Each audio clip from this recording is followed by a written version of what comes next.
उन्हें highest civil award भी दिया जाता है। यूएस हो या चाइना हो या दुनिया की कोई भी पावर हो, वो इंडिया के अगेंस्ट कुछ भी कर नहीं पाती। इंडिया इस चीज़ की कभी परवाह नहीं करता क्योंकि वो एक बहुत पावरफुल इकॉनमी है। यूरोप ने हमेशा उनकी इस चीज़ से मुखालफत तो की है लेकिन खुल के उनके खिलाफ कुछ कर नहीं पाया। पहले जब यूक्रेन वार हुई तो हमें उन्होंने ऑयल इंपोर्ट करने से मना कर दिया। हमने उनकी बात यूरोप की मान ली, एब्सोल्युटली नॉट इन प्रैक्टिकल हमने कह दिया।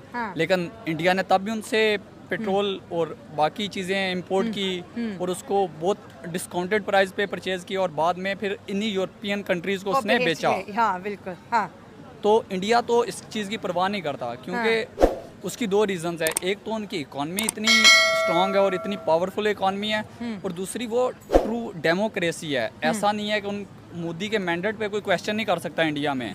वो एक अनडिस्प्यूटेड इलेक्शन जीत के आया हुआ है और रशिया से उनके तल्लुकात आज के नहीं है। ये जब से इंडिया और पाकिस्तान बने हैं ये तल्लुकात उनके तब से हैं।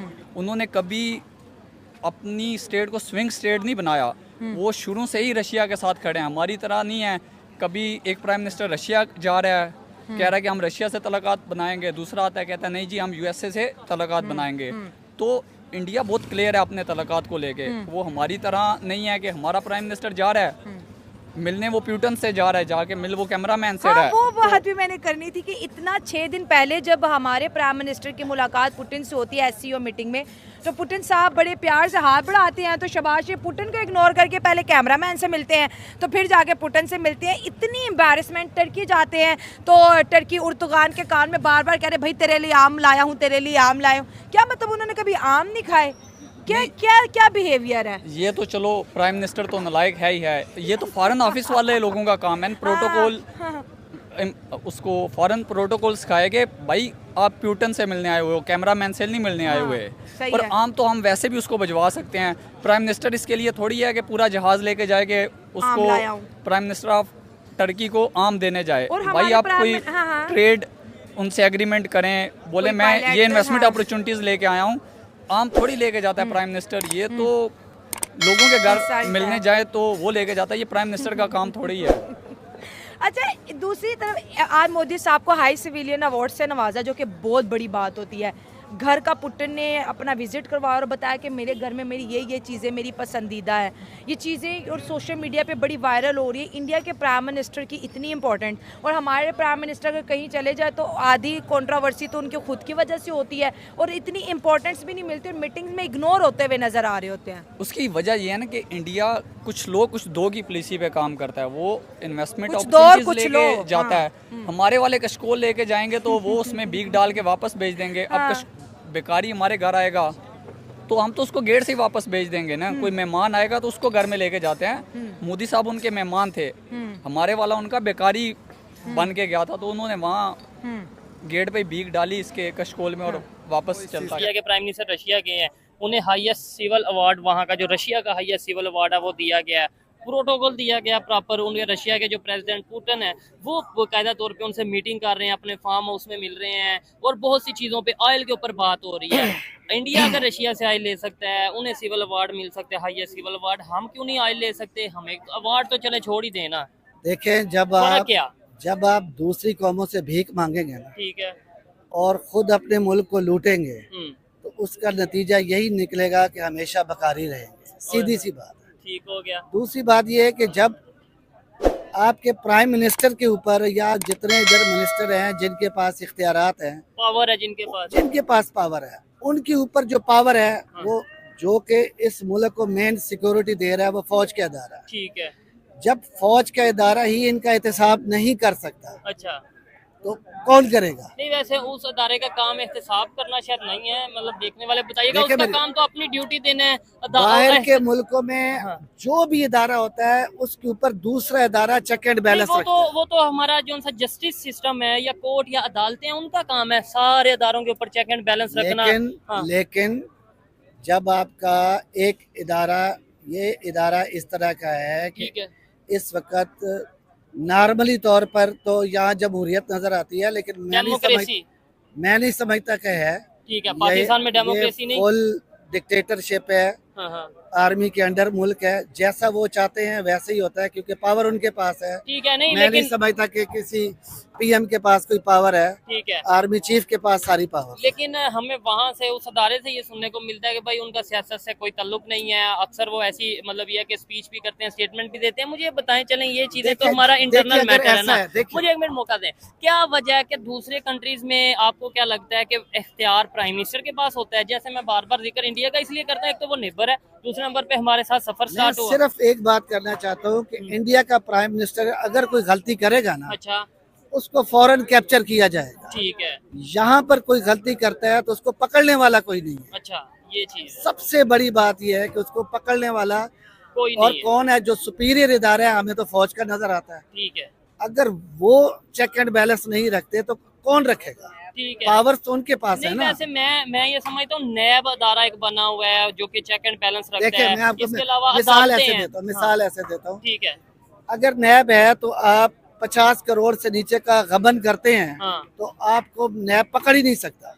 ठीक है, वो ये लॉ पास हुआ नहीं नहीं, हुआ वो फिर उसके लिए FIA है, अदारे देखें, FBI है, इसके अलावा और बहुत से अदारे हैं। FBI खास तौर पे जो है वो जो आम है। कोई भी इदारा पकड़ लें, कुछ भी कर लें, करप्शन मौजूद है। जितनी शदीद तरीन करप्शन है, दूध से लेके अपर लेवल तक, ठीक है, जब तक इस चीज को रोका नहीं जाएगा, कौन रोकेगा? कौन रोकेगा? बिल्ली के गले में घंटी कौन बांधेगा? कौन बांधेगा? सवाल ये निशान है। अच्छा, ये देखने वाले बता दें। अच्छा, के हकदार भी हैं। मोदी ने बहुत मेहनत की है, स्ट्रगल की अपनी कंट्री के लिए।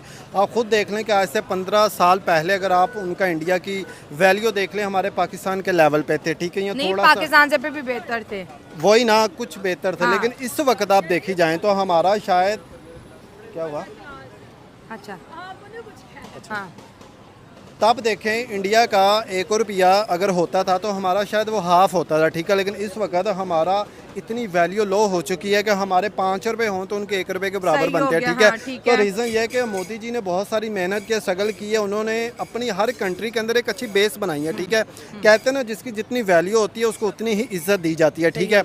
मोदी की इज्जत बनती भी है, उसकी रीज़न अपनी कंट्री के लिए उन्होंने बहुत कुछ किया है, बाकी कंट्री को बेनिफिट्स भी दिए हैं और ख़ुद भी उनसे लिए हैं। उनके साथ हर कंट्री खुद चाहती है कि हम तिजारत करें, उसके लिए उनको अच्छे ताल्लुकात बनाने पड़ेंगे। सर, उनको मार्केट भी तो बहुत बड़ी हो गई है ना इंडिया। वही तो कह रहे हैं, अब गाड़ियों को लेके देख लें, एक्सेसरी को देख लें, मोबाइल फ़ोन को देख लें, हर चीज़ तो वो अपनी ही लॉन्च करें, ठीक है। हर ब्रांड प्रोडक्ट वो अपनी लॉन्च करें, किसी कंट्री से वो तजारत नहीं करे। चाइना जैसी इतनी बड़ी कंट्री के साथ वो माथा लगा के जुड़ के बैठे हुए हैं, ठीक है। जो चाइना हमारे देश में देख लें, हमारे गिलास भी लेना तो वो भी हम चाइना का ले रहे हैं, ठीक है। हमारा अपना तो कुछ है ही नहीं है। तो यही रीज़न है, इंडिया ने अपने आप को खुद मनवाया है, ठीक है। उन्होंने अपनी वैल्यू बेस खुद बनवाई है और बाकी कंट्री को इंडिया से लालच है तो उसकी वजह से वो उनको वेलकम अच्छा करती है, उनको प्रोटोकॉल देती है। मोदी साहब ने रशिया के अंदर जो लोकल्स हैं, जो इंडियंस हैं, जो इंडियन डायस्पोरा, उनसे बात करके कहा कि मैं आपसे कहता था कि ये जो सेंचुरी है ये इंडिया की है।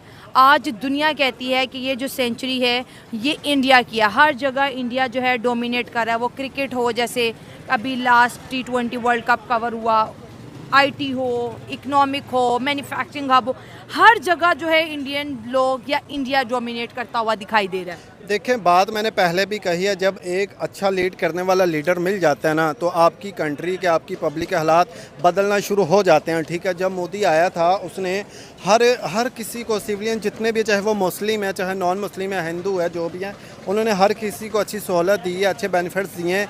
आप देख सकते हैं हमारे पाकिस्तानी जितने भी है, कहीं किसी से भी पूछें, हर कोई चाहेगा हम अपनी कंट्री से लीव कर जाए परमानेंटली, ठीक है। लेकिन इंडिया के लोग इतने हैप्पी हैं, खुश हैं, आज भी उनके कंट्री में रोज़गार अच्छे हैं, जॉब्स अच्छी हैं, ठीक है, बेनिफिट्स लोगों को मिल रहे हैं, उसकी वजह से ही वो अपने मुल्क को बेनिफिट दे रहे हैं। हम लोग इन्वेस्ट ही बाहर की कंट्री में कर रहे हैं, ठीक है। हमारे पास जो थोड़े बहुत बड़े लोग हैं भी हैं, वो भी बाहर जाकर इन्वेस्ट करें, बल्कि अब तो काफ़ी सारे पाकिस्तानी ऐसे जिन्होंने इंडिया में इन्वेस्ट की हुई है। उसकी रीज़न ये है कि इंडिया एक बड़ा मुल्क बन चुका है, बड़ी मार्केट बन चुका है, वो खुद एक ब्रांड बन चुका है। मैं जिस टॉपिक पे वीडियो आज रिकॉर्ड कर रहा हूँ, मुझे टॉपिक में आपको बाद में बताऊंगा, लेकिन सबसे पहले बताएं, पाकिस्तान के एक प्राइम मिनिस्टर थे इमरान खान, जिन्होंने रशिया का विजिट किया था और वो वापस आए तो उनके साथ क्या हुआ?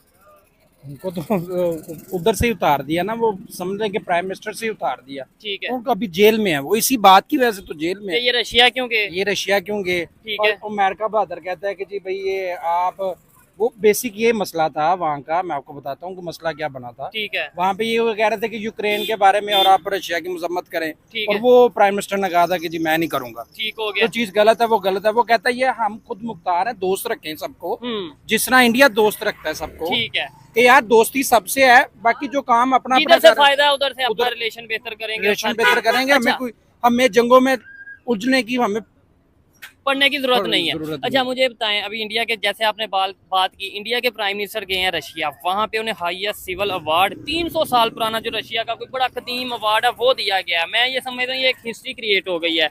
दूसरी साइड पे हम ये डिस्कशन कर रहे हैं, आपने बोला कि हमारे इमरान खान जो प्राइम मिनिस्टर थे उस टाइम वो वापस आए रशिया से तो जेल में चले गए, यानी हमारे लिए जेल और उनके लिए हाईएस्ट सिविल अवार्ड, ये फर्क कैसे है, क्यों है और कब आया? देखें मेरी बात सुने, एक देखें कितना बड़ा मुल्क है इंडिया। इंडिया, बहुत जी, बड़ा मुल्क ऐसा ही है। है। और देखें हर मुल्क के किसी ना किसी चीज के फायदे होते हैं। ठीक है। देखिए कोई भी आप चाइना ना, चाइना के साथ हमारी बड़ी अच्छी दोस्ती है, ठीक है। ठीक है। अब उसके साथ हमारे फायदे भी हैं, उनके भी फायदे हमारे साथ, क्योंकि सी पैक चल रहा है। ठीक है। इसी तरह उनके साथ उनके फायदे हैं, उनसे वो बाकी चीजें भी लेते हैं, उजार वगैरह भी करते लेते हैं, हैं। ट्रेड भी करते हैं, और पता नहीं क्या क्या चीजें वो उनसे परचेज करते हैं। ठीक हो गया। तो कहने का मकसद ये है कि देखें सर, कोई भी चीज है ना, अगर उनको अवार्ड दिया गया तो देखिए उनकी इकोनॉमी कितनी बड़ी है। अच्छा इकोनॉमी में मैं समझता हूँ ये वजह नहीं है, यानी कि इकोनॉमी बढ़ी है तो सर, अवार्ड दे देखिए- देंगे, ऐसे तो फिर रशिया को सर, यूएसए को देखिए, अवार्ड देना फायदा- चाहिए साहब ने फायदा पहले। देखे ना, फायदा क्या है। हाँ ये बात करें ना। फायदा देखें, उनको वहाँ पे पढ़े लिखे लोग हैं, हर ठीक चीज का फायदा है उनको। जिस मुल्क को जिस मुल्क से फायदा नजर आना है